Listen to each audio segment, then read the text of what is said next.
À mon sens, l'enjeu des enjeux, c'est l'habitabilité du monde. L'habitabilité du monde, c'est la manière par laquelle le monde offre les conditions de possibilité pour la vie pour s'y développer et qui donne envie à ceux qui y habitent d'y prolonger leur vie. Donc la possibilité et puis aussi l'envie. Et la raison pour laquelle, à mon sens, c'est l'enjeu des enjeux, c'est parce que il y a deux pièges dans nos modes de pensée qui mettent en péril cette habitabilité, cette capacité du monde de nous accueillir. Le premier, c'est un biais de projection. Quand on imagine l'avenir, on imagine les voitures volantes, les innovations de services, les produits, la modification de l'environnement, mais jamais soi-même dedans. Quand vous demandez à quelqu'un d'imaginer le futur, il va jamais dire oui, mais en 2040, moi j'aurai une hanche cassée ou je serai plus vieux, parce qu'on fantasme cet avenir dans lequel nous on est éternellement jeunes, comme on l'est au moment où on le fantasme. Ce biais de projection, qui est bien connu, il fait que quand on imagine l'avenir, on considère aussi qu'il sera toujours habitable. Et si on a un propos écologique dans les années 2040, 2050, 2060, quand on l'imagine maintenant, on imagine que les conditions dans lesquelles on le tient seront les mêmes que celles d'aujourd'hui. En réalité, ces conditions risquent d'être plus rudes et c'est beaucoup plus difficile d'avoir un propos écologique quand il fait très chaud, très sec, très froid, des guerres sociales, des guerres civiles, un lien social qui est délité, on n'a pas envie d'être là, la rudesse de la vie qui nous prend comme ça. Donc cette habitabilité, c'est d'une certaine manière le point fragile de tout le plan dont on imagine maintenant qu'à partir de là où on est, on doit le mettre en place pour les années à venir, mais sans prendre en compte le fait que ces années à venir vont elles-mêmes se modifier. Le deuxième problème, je pense, de cette habitabilité, c'est qu'on considère que le monde est un donné, que ce qu'on a autour de nous, c'est comme ça, parce que c'est comme ça, que ça ne changera pas, ou très peu, dans des variations qui sont infimes. Il y a un philosophe argentin, qui est assez peu connu, qui s'appelle Macedonio Fernandez. C'était un ami du père de Borges, Francisco, et il a écrit un chapitre d'un livre dont le titre est une phrase entière, une phrase très belle. Cette phrase, c'est « Je connais la phrase que l'être a sur le bout de la langue. Cette phrase est, le monde n'est pas donné. » Et il avait raison, le monde n'est pas donné. Le monde dans lequel on vit, avec ces petits airs printaniers, cette belle chaleur, aujourd'hui Paris est parfaite, le fait qu'on puisse sortir, qu'on puisse se parler, qu'on puisse se retrouver, c'est un ensemble de conditions extrêmement avantageuses pour nous, qu'on a co-construit, c'est-à-dire que nous, en tant qu'espèce et les autres formes de vie, nous sommes construites pour pouvoir habiter dans ce monde, et le monde a été modifié par la vie, le développement de la vie dessus. Et puis il y a cette rencontre. Et donc ça, c'est pas du donné. Alors on a envie de dire, c'est du prêté. Mais ça, c'est une forme d'écologie gentille. Parce que si ça nous est prêté, c'est que ça va nous être repris, faire attention. Mais qui va le reprendre? Alors on se trouve un ennemi. C'est ni repris, ni prêté, ni donné. C'est juste un coup de chance. Condition boucle d'or.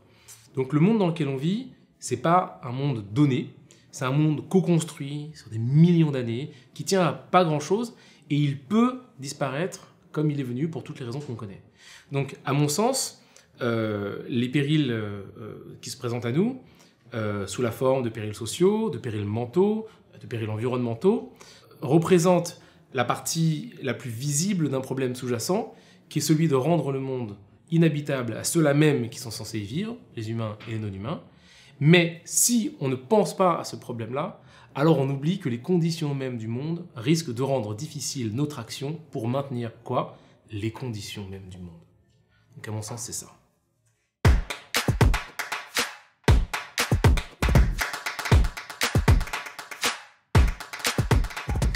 C'est une question intéressante. Quels sont les ralentissements, les pièges dans l'action qu'ont les humains dans cette inhabitabilité croissante du monde qui est le leur.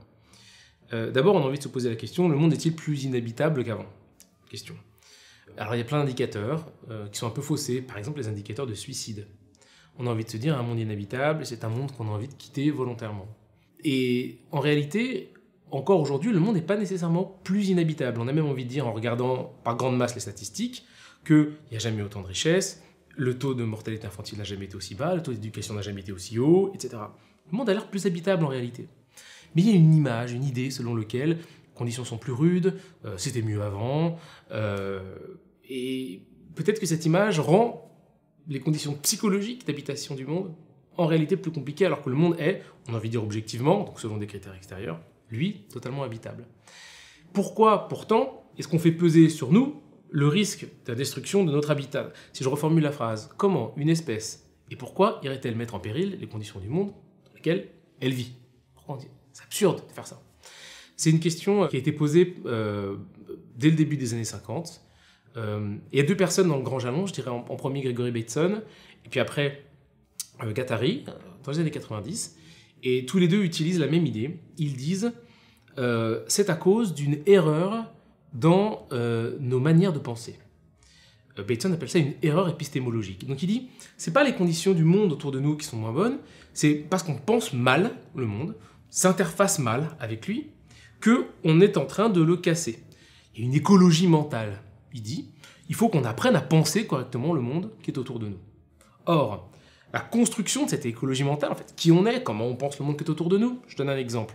Tant qu'on considère que nous sommes des individus indivisibles, et qu'en face de nous se déroule une nature, on pourrait appeler ça un environnement, donc nous et l'environnement, alors ça n'est pas problématique de jeter un mégot dans l'environnement, puisque nous ne sommes pas l'environnement. Et la faillite de cet environnement ne nous entraîne pas avec lui, dans la mesure où nous en sommes détachés. Vous voyez, c'est une idée, ça. C'est très simple. À partir du moment où vous vous pensez dans la continuité, dans la connexion, avec des mécanismes d'attachement très systémiques avec l'environnement, jetant un mégot par terre, c'est sur vous-même que vous le mettez. Donc ça, c'est une écologie de l'esprit. Donc ce que disaient Bateson et Guattari, c'est ça. C'est une erreur dans nos modes de pensée, très exactement, une erreur dans nos modes de pensée. Il faut qu'on arrive à modifier la manière par laquelle on comprend notre environnement. Pour ça, il faut se détacher d'un legs qui est un legs immense et qui est la production de la subjectivité, de la modernité. C'est quoi un sujet dans notre époque? Comment il pense, comment il se construit, à qui il parle, comment il s'interface avec les gens qui l'entourent, etc., etc. Et ce que nous apprennent les philosophes donc, des années 90, c'est que aujourd'hui, la production de la subjectivité, donc où est-ce qu'on va faire des gens, c'est la ville. C'est la ville qui va donner les codes, c'est elle qui va enseigner, c'est elle qui va apprendre, c'est elle qui va construire les relations entre les gens, c'est elle qui va construire les relations entre les gens et les étangs, les autres étangs, humains et non humains, qu'est-ce qu'un fleuve, qu'est-ce qu'un lac, qu'est-ce qu'un mur, qu'est-ce qu'une maison, qu'est-ce que construire, qu'est-ce que bâtir, qu'est-ce qu'accueillir, qu'est-ce qu'habiter, qu'est-ce que riche, qu'est-ce que pauvre, qu'est-ce que le besoin, qu'est-ce qu'un humain, comment je me construis moi-même. Donc la production de la subjectivité se fait dans la ville, et Guattari nous dit, à ce titre, la ville produit le destin de l'humanité. C'est beau, hein. Donc pour moi, si je reprends un peu ce fil comme ça, les gros freins, c'est des freins en réalité extrêmement simples et d'une autre manière extrêmement complexes, et qui sont des idées qu'on manipule comme si elles étaient des évidences, qui en réalité ne le sont pas. Elles sont assez nouvelles, elles sont datées, on sait d'où elles viennent, on sait comment elles ont éclos, mais qui nous ont colonisés, qui ont produit notre esprit, et dont il faut un petit peu maintenant arriver à se détacher, comme on pourrait enlever le manteau des idées, pour aller en trouver, en construire d'autres. Et avec ces idées, on peut interagir différemment avec notre environnement, interagir différemment avec nous-mêmes, interagir différemment avec l'altérité, quelle qu'elle soit.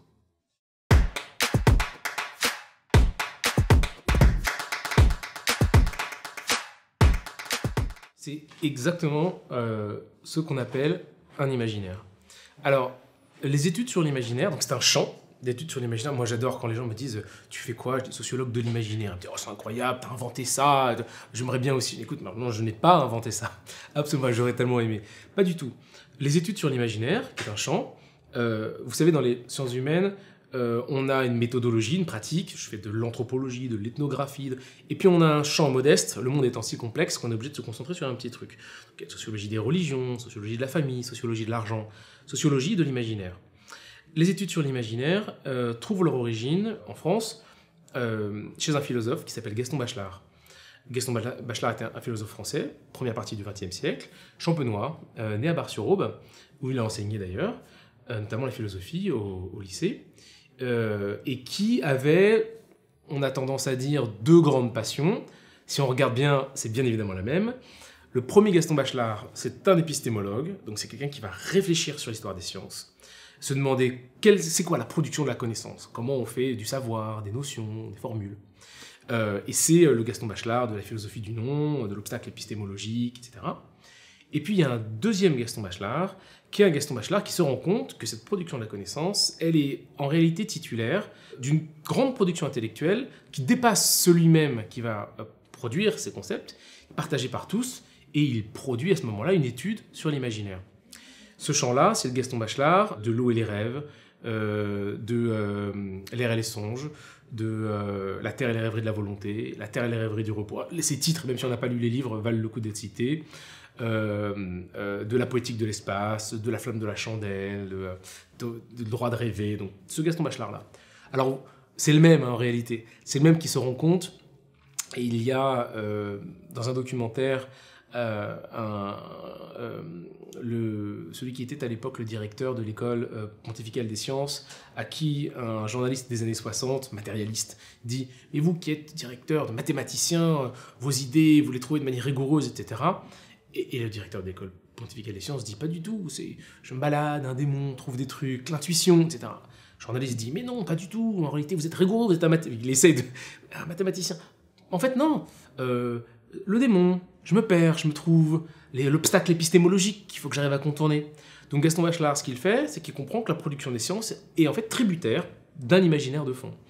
Et puis Gaston Bachelard a un étudiant, un monsieur qui s'appelle Gilbert Durand, qui était anthropologue, qui enseignait à l'université de Grenoble, qui a été fait prisonnier pendant la Deuxième Guerre mondiale, qui était un maquisard, un résistant de la première heure, et qui, et c'est une anecdote que je tiens de sa propre bouche, au sortir de la guerre, à qui on a proposé un enseignement.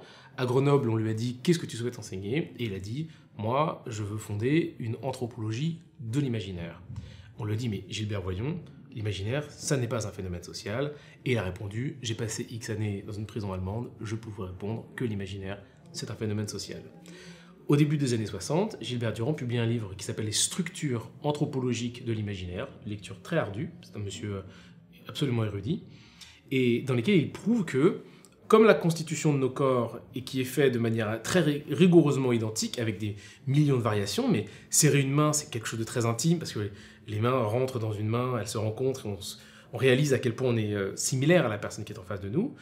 Notre structure imaginaire, elle aussi, est plus constituée de similarités que de dissemblances.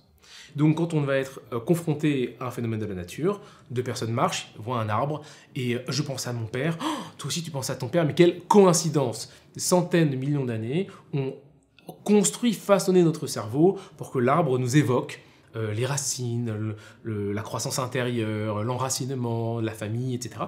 Et toutes ces images produisent ce que Gilbert Durand appelle une positivité du symbole. Ça veut dire que quand on imagine quelque chose, c'est pas la fée du logis, c'est pas fanfreluche, c'est pas n'importe quoi, c'est construit et structuré sur un ensemble. Je vais en donner la définition d'image, et il dit l'imaginaire, c'est l'ensemble des images et des relations d'images qui constituent le capital pensée de l'homo sapiens.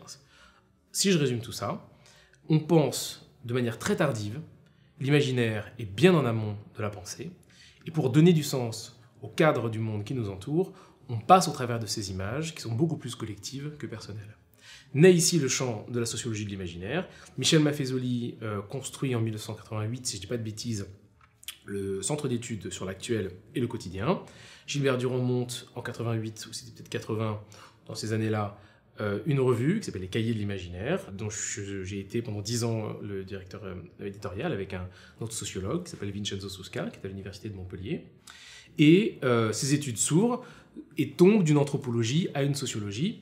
Et cette sociologie de l'imaginaire a pour but de comprendre la société, non pas au travers de ses institutions, mais au travers de ces grandes images qui la traversent et que nous mobilisons dans la vie la plus quotidienne, la plus bête, aller boire un coup avec ses potes, dire bonsoir à la femme qu'on aime, choisir une couleur plutôt qu'une autre couleur, porter un vêtement plutôt qu'un autre vêtement, des choses très fines finalement, mais qui font la vie en société. Donc le but de la sociologie de l'imaginaire, c'est ça, comprendre la société par les images qu'elle va mobiliser pour se dire.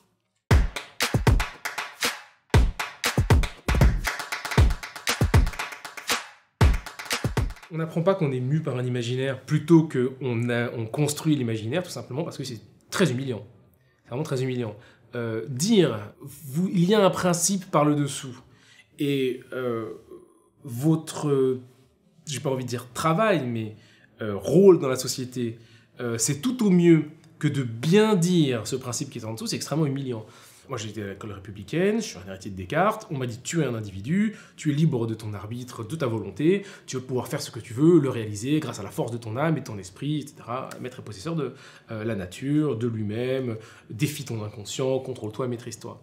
Et là, on vient dire, alors quand bien même tu arriverais à faire ça, ce qui, vis-à-vis des découvertes du XXe siècle, de l'inconscient, notamment par Janet, puis Carl Gustav Carus, Carl Gustav Jung et Sigmund Freud, quand bien même tu arriveras à faire ça, tu en fait joues dans un précaré qui a été défini et qui est ton espèce et son époque. C'est pas très marrant de dire ça. Je préfère me dire que je fais ce que je veux. Donc, la société française en particulier, héritière de ces lumières-là, a construit une idéologie de l'individu qui le sépare de son environnement, le maintient enclos à l'intérieur d'une espèce de construction identitaire qui lui permet d'agir sur le monde comme un sujet et de considérer le monde comme un objet subissant son action.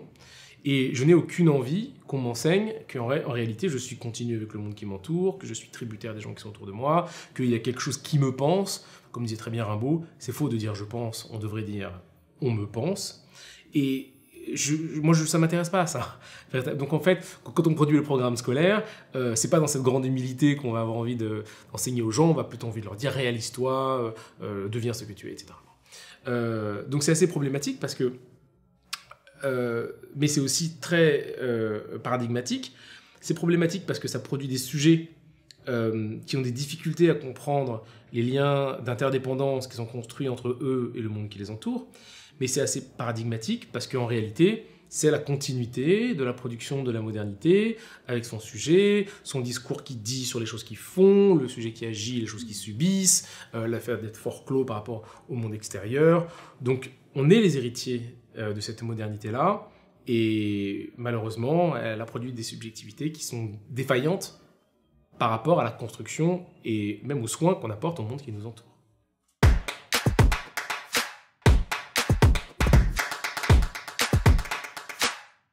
La question à $1 million.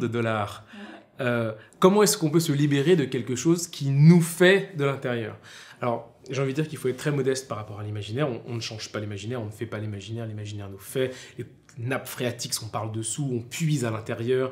Il appartient à nous tous plutôt que d'appartenir à chacun. Donc c'est une position difficile. Alors je donnerai quand même 2 pistes. La première, elle vient de Lévi-Strauss, et puis la deuxième, elle vient de Carl Gustav Jung.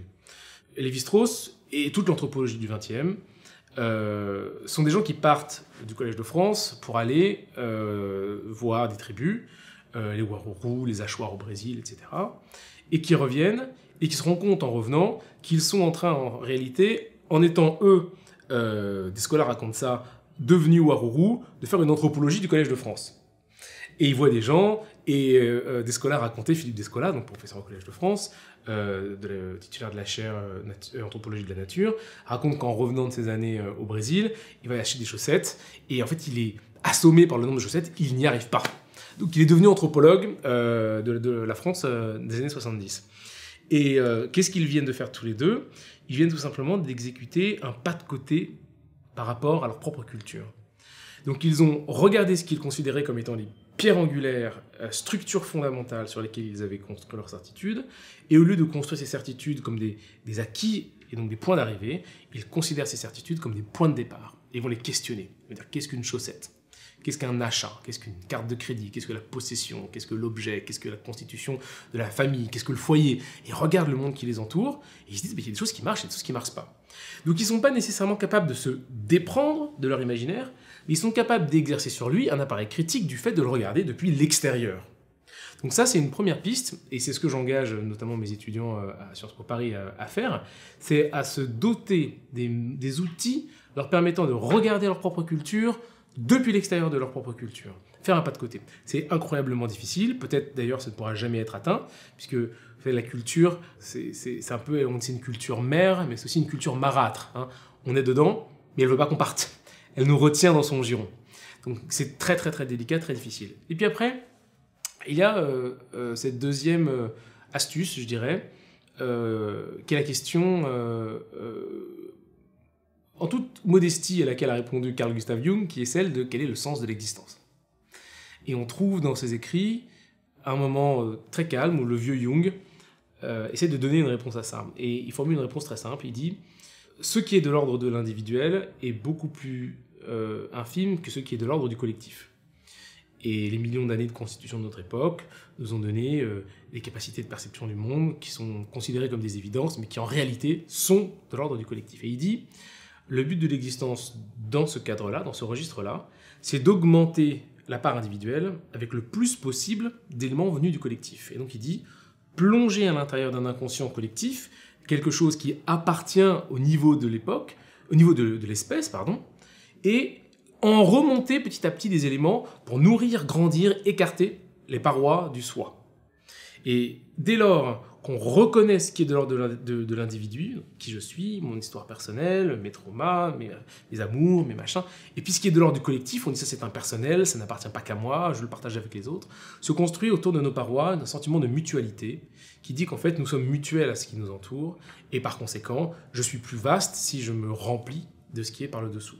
Donc pour se décoloniser de cet imaginaire, pour essayer de se déprendre un peu de ce piège de la culture, la première solution c'est de faire un pas de côté par rapport à son époque, et la deuxième solution c'est d'aller plonger dans la collectivité, reconnaître ce que tout le monde fait autour de soi, arriver à se déprendre du petit égoïsme qui dit qu'en fait moi je, et voir ce qui appartenant à tout le monde me fait grandir, et donc me rend plus humain, puisque moins moi-même et plus de mon espèce.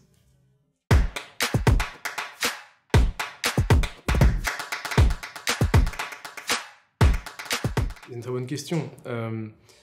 Pourquoi est-ce qu'un imaginaire de séparation de l'homme et de la nature, qui est l'imaginaire qui a été produit par notre modernité, dont nous on est les héritiers, serait moins vrai ou plus vrai qu'un imaginaire d'absorption, de mise en continuité entre les hommes et leur environnement? Je reforme les termes de la question, parce que la question n'est pas de savoir lequel des imaginaires est le plus vrai ou le moins vrai, la question est de savoir lequel de ces imaginaires est une matrice plus féconde pour rendre le monde plus habitable à ceux qui sont censés y vivre. C'est ça la question. Et il se trouve que cet imaginaire de la séparation, donc, qui place l'homme au-dessus d'une pyramide, produit ce que Descola appelle le grand partage, donc une scission de toutes les entités bien organisées, etc., qui a bien été prouvée par les philosophes, les anthropologues du XXe siècle. Donc c'est des choses qui sont très très bien documentées déjà.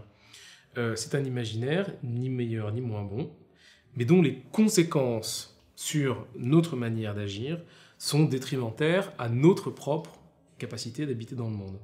Donc le but n'est pas de construire un imaginaire qui soit efficace, parce qu'ils le sont tous, et d'ailleurs Bateson dit ça, on fait des erreurs dans nos systèmes de pensée, et ces erreurs, en fait, elles fonctionnent quand même, on arrive à vivre avec ça. Mais au bout du compte, on se rend compte que petites touches de corruption par petites touches d'approximation, en fait, ça va aller mettre sous le tapis, empiler des trucs qui, à un moment donné, deviennent des monstres et viennent nous manger. Ce qui nous arrive aujourd'hui. Donc la question n'est pas quel est le meilleur imaginaire ou quel est le plus vrai, la question est au regard de notre intérêt étant celui de notre survie ainsi que de la survie du système extrêmement complexe de vie qui nous entoure, du maintien des conditions qui permettent à ce système de continuer de se déployer, notre imaginaire n'est pas efficace. Il est sous-performant, sous-optimal et parfois même détrimentaire. Donc la question c'est non pas d'aller emprunter des briques imaginaires aux hachoirs qui, eux, dans la forêt amazonienne, considèrent les plantes de manioc, les plants de manioc et les jaguars comme étant des beaux-frères et des belles-sœurs, parce qu'on ne pourrait pas se recalibrer comme ça, mais d'aller reconfigurer en interne nos jeux d'idées par un ensemble de récits, de réalisations, de conversations, c'est ce qu'on est en train de faire aujourd'hui, pour reconfigurer quelque chose qui aujourd'hui n'existe pas et qui ne pourra pas revenir en arrière, mais devra composer avec les briques qui sont les nôtres aujourd'hui pour pouvoir faire quelque chose qui ne détruit pas le monde dans lequel on vit.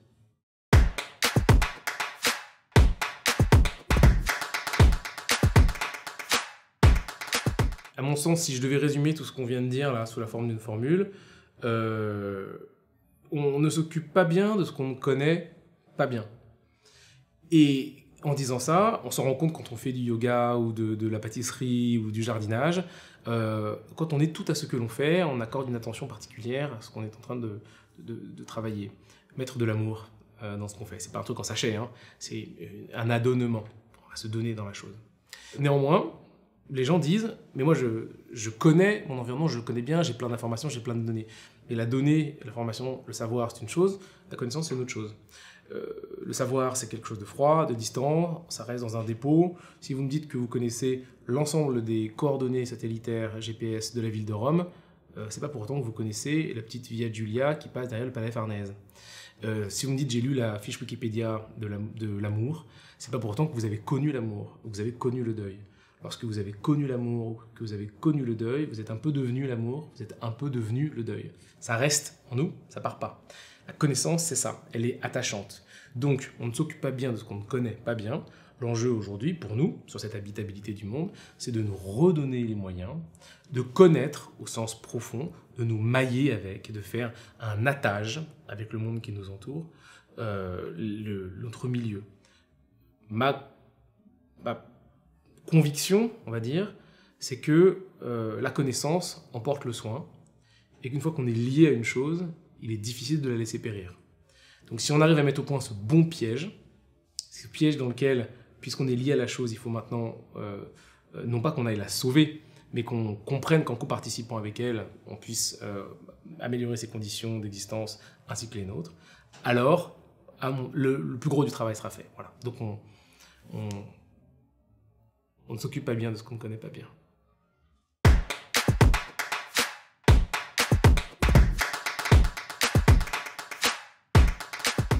La question du quel livre à lire, elle est toujours extrêmement délicate.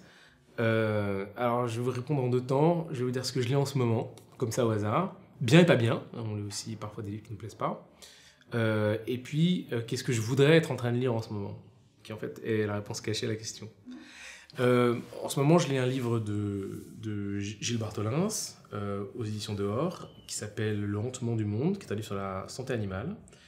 Je lis un livre de Stéphanie Chem-Afessa, la philosophe, toujours aux éditions Dehors, qui s'appelle Manifeste pour une écologie de la différence, aussi sur la santé animale, ou le rapport de l'humain à l'altérité. Et puis il y a ce merveilleux livre de Vinciane Després qui s'appelle Habiter en oiseau, à Actes Sud. Qu'est-ce qu'un territoire pour quelqu'un qui n'a pas de mur. Donc ça c'est magnifique.